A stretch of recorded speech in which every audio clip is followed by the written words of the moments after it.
You've been told something is wrong with you, that having few friends means you're broken, awkward, or missing something everyone else seems to have. But what if that's not the truth? What if the silence around you is actually evidence of something most people will never understand? Listen carefully, because this is where everything flips.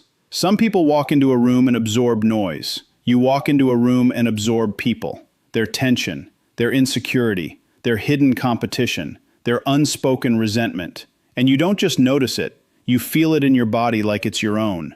That's not normal. And because it's not normal, your life will never look like the majority. You were never built for crowded friendships, shallow conversations, or forced connections that require you to shrink just to belong. You were built for depth, and depth has a cost. The first trait is brutal honesty with energy. You don't keep people around just because they're nice or familiar. You read what's underneath. You notice when someone smiles but doesn't mean it. You feel when someone supports you publicly but competes with you privately.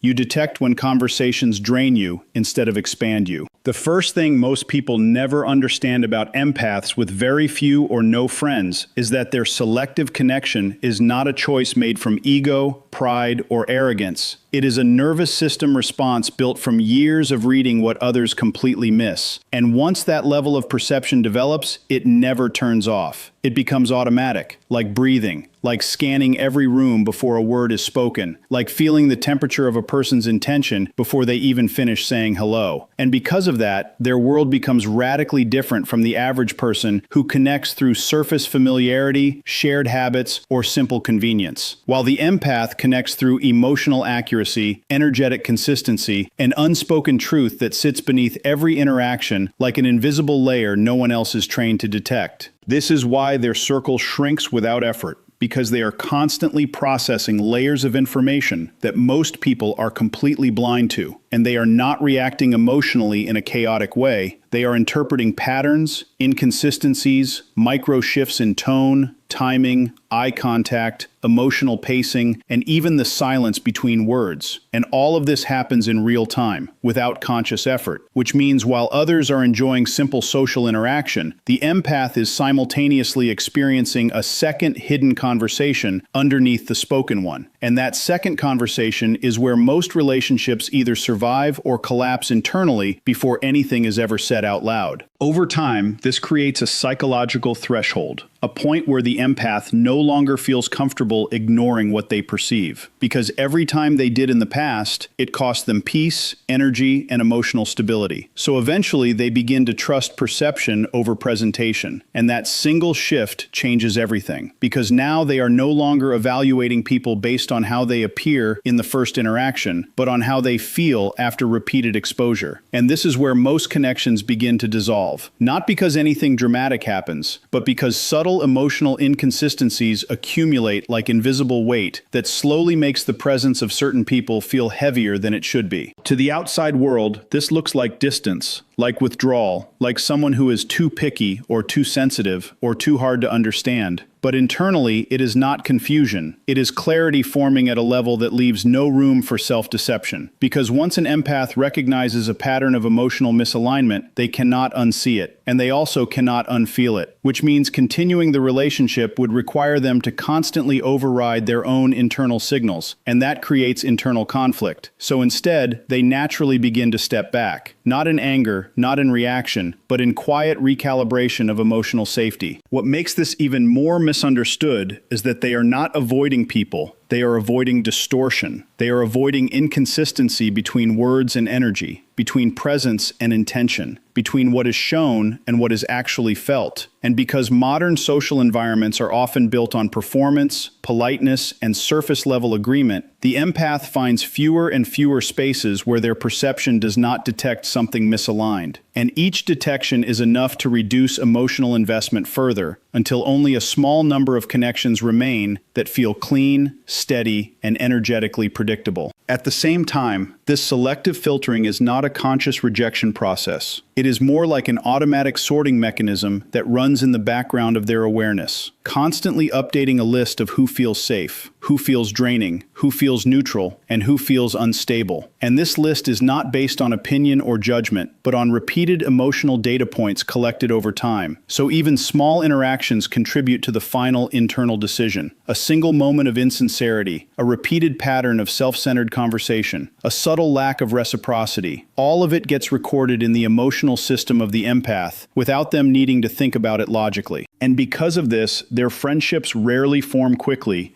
They do not bond through shared excitement alone. They bond through consistent emotional alignment over time, which is extremely rare in a world that rewards speed, convenience, and instant familiarity. So while others accumulate large social circles through frequency and exposure, the empath accumulates depth through observation and emotional testing. And most people never pass that internal threshold, not because they are bad people, but because they are not consistent enough, not aware enough, or not emotionally congruent enough to sustain the empath's level of perception. This creates a paradox that only the empath understands from the inside, because they are capable of feeling deeply connected in moments, but they are also equally capable of detaching when something feels slightly off. And that detachment is not coldness, it is self-protection built from experience. Because every time they ignored that internal signal in the past, it led to emotional exhaustion, confusion, or betrayal of their own intuition. So now they treat that signal as non-negotiable, even if it means walking away from people who are socially acceptable, popular, or widely liked by others. What makes their selectivity even more powerful is that it is not based on fear of people. It is based on respect for emotional truth. They are not trying to avoid connection. They are trying to avoid false connection. And that distinction is everything, because false connection drains them faster than solitude ever could, while true connection actually strengthens their nervous system, stabilizes their mind, and creates a sense of grounded presence that they cannot find in large groups or surface-level friendships, which is why they often end up with very few people. But those few are experienced at a completely different emotional level than typical relationships. And the longer this pattern continues, the more refined their perception becomes. The more sensitive their internal detection system grows, until even subtle shifts in energy are enough to influence whether someone stays close or slowly fades into distance. And this is not something they announce or explain, it simply happens through behavior, through reduced engagement, through less emotional availability for interactions that do not feel aligned. And most people never realize the decision has already been made internally, long before any external change becomes visible. The second trait runs deeper than loneliness, deeper than personality, deeper than anything people casually label as introversion. Because what looks like emotional isolation from the outside is actually a highly developed system of self-regulation built through repeated emotional overload, where the mind learns that external noise is not just distracting,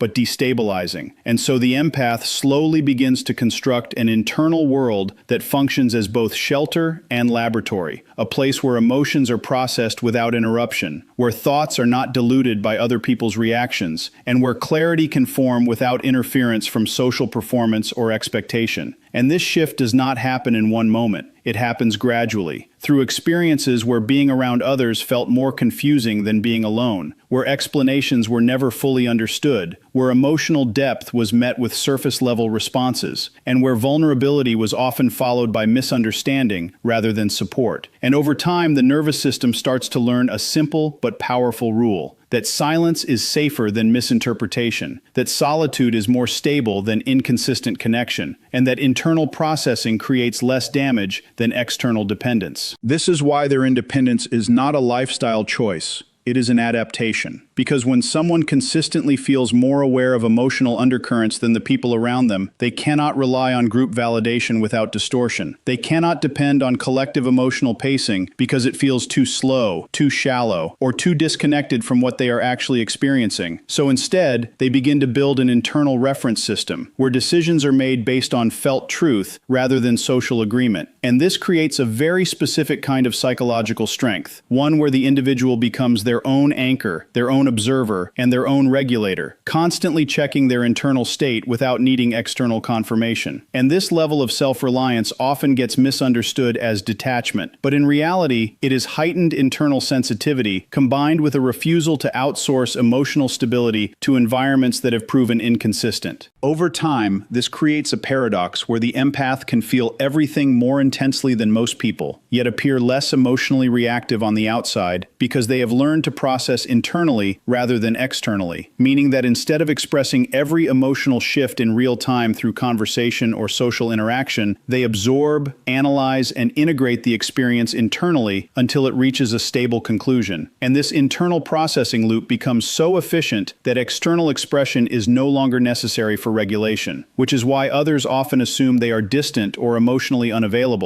when in reality, they are simply self-contained in their emotional management, not dependent on immediate feedback loops from other people to make sense of what they feel. And this independence becomes even more pronounced in environments that demand constant social engagement, because while others gain energy from interaction, the empath often loses clarity in overstimulating social spaces. Not because they dislike people, but because their internal system is already processing multiple layers of emotional data simultaneously, and adding more external input without alignment creates overload. So they begin to prefer controlled environments where emotional noise is reduced, where conversations are intentional rather than reactive, and where silence is not awkward but informative. And in that space, they start to realize something most people never experience, that their mind becomes sharper, their intuition becomes clearer, and their emotional state becomes more stable the less they are influenced by unpredictable social dynamics. This is also where emotional independence transforms into emotional sovereignty, where the individual no longer seeks permission to feel what they feel, no longer requires validation to trust their perception, and no longer adjusts their internal truth to match external opinions. And this shift is subtle but irreversible, because once someone experiences clarity without external interference, they begin to value that clarity more than social approval, more than belonging, and more than temporary comfort. And this is the point where many relationships naturally begin to fade, not due to conflict, but due to misalignment in emotional processing speed and depth. Because the empath is no longer participating in emotional exchange at the same surface level as others. They are operating in a different layer of awareness, where subtlety matters more than expression, and consistency matters more than intensity. What people often misinterpret as emotional distance is actually emotional precision, a state where the empath becomes extremely selective about what they allow into their internal world, because they understand that every emotional input has a cost. Every interaction leaves residue, and every connection requires processing energy. So they begin to conserve that energy not out of fear, but out of necessity, because their internal life is rich enough to sustain reflection without constant external stimulation. And in this state, solitude is no longer experienced as absence, but as presence of self. A space where thoughts expand rather than collapse under social influence, where emotions are felt fully without needing to be translated for others, and where identity is not shaped by feedback, but by internal coherence. And this is where the misunderstanding deepens, because from the outside it looks like withdrawal, but from the inside it feels like expansion, because without constant external noise, their awareness becomes sharper, their emotional range becomes more distinguishable, and their ability to detect truth within themselves strengthens significantly. So solitude is not a gap in their life, it becomes a training ground for perception, a place where they refine how they interpret people, energy, and intention without distortion. And in this environment, they often reach levels of clarity that would be impossible in constant social engagement, because there is no competing narrative, no emotional interruption, no need to perform understanding for others, only direct experience of internal reality unfolding in real time. This is also why they become extremely difficult to emotionally manipulate or socially pressure, because they are no longer dependent on external belonging to regulate internal stability, which means approval loses its control over them, rejection loses its impact over them, and misunderstanding loses its power over them, because their internal system has become self-correcting, constantly recalibrating based on personal truth rather than group consensus. And this makes them appear unusually calm in situations where others would seek reassurance, unusually detached in situations where others would seek validation, and unusually selective selective in situations where others would seek acceptance. Not because they are trying to be different, but because their nervous system has learned that stability is found internally first, not externally borrowed. And once that realization becomes embodied rather than intellectual, the need for large social networks naturally dissolves into something smaller, quieter, but significantly more stable in emotional architecture.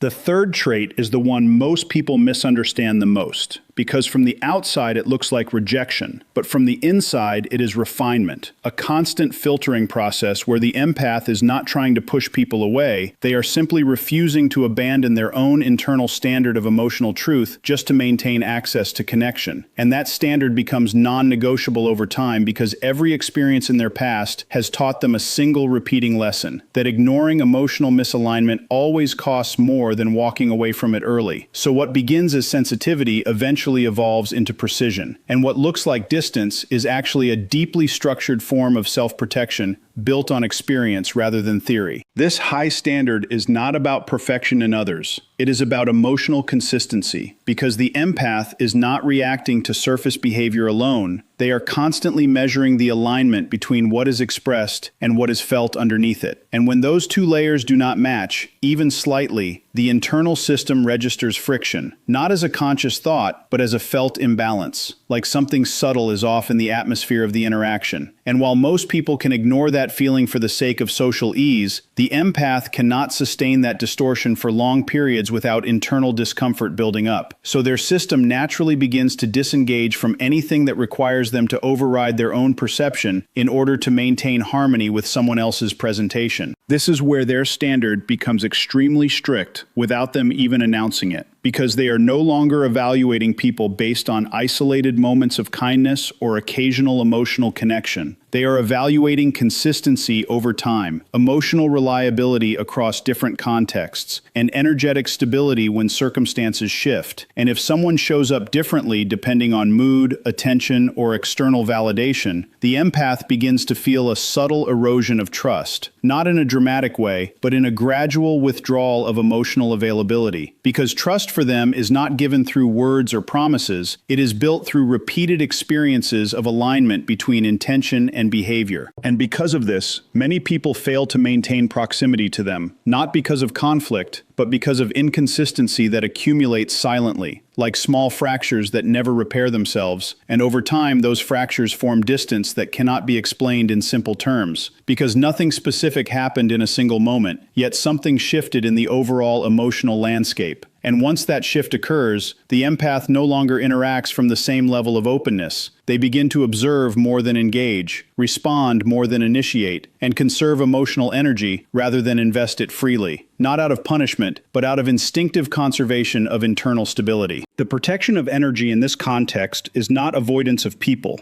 It is avoidance of emotional drain that comes from misaligned interaction. Because the empath understands at a deep level that energy is not just physical, it is psychological and emotional bandwidth that gets consumed with every interaction. And if that interaction lacks reciprocity, authenticity, or emotional grounding, the cost is far higher than the benefit. So they begin to calculate interactions not through logic, but through felt experience, asking internally whether this connection expands clarity or creates confusion, whether it stabilizes their internal world or disturbs it, whether it adds coherence or introduces emotional noise. This is why they often appear selective in ways that confuse others, because they are not choosing based on popularity, convenience, or shared history alone. They are choosing based on how their nervous system responds to the presence of another person, and that response is immediate, even if it is not fully verbalized. And when something feels misaligned, they do not override it for the sake of social expectation. They respect it, because every time they ignored that signal in the past, it led to emotional exhaustion. So now that signal becomes more authoritative than external opinion. And that creates a natural filtering system that removes anyone who does not meet the internal criteria of emotional integrity. This standard also extends to conversation itself, because they are not interested in empty interaction, repetitive validation loops, or performative agreement. They are drawn to depth, to honesty that does not require translation, to communication where what is said matches what is meant without hidden contradiction.